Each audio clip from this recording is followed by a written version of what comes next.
երրորդ համարի հելունով եմ գործել և գործել եմ այս թելով, բայց լավ կլիներ, որ մի փոքր ավելի հաստ լիներ ինքը, որովհետև երրորդի համար այս թելը մի փոքր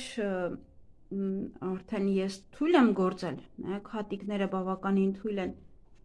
որպեսզի ինքը ավելի լայն լինի, չնայած որ լոճվող տարբերակ է և սա այնպես է նստում, որ գլխին ամուր է նստում, ինչ-որ թեթև չի նստում, որ օրինակ մի հատ քամի լինի և մազերը տանի, մազերի վրայից սա տանի, սա գործում ենք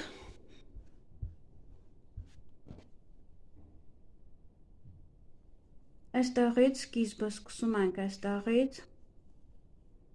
սկսնակների համար չգիտեմ, չեմ կարող ասել կկարողանաք թե ոչ, եթե ուշադիր լինեք, ապա կկարողանաք անպայման այն գործել միասին։ Հիմա ես կգործեմ մեկ այլ թելով, պարզապես ձեզ ցույց տալու համար, որպեսզի ինքը բաց երանգ լինի,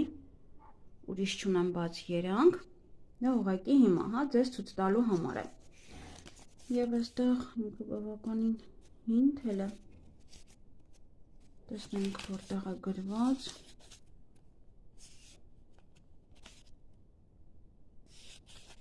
գրված չի կարծես թե մետրը,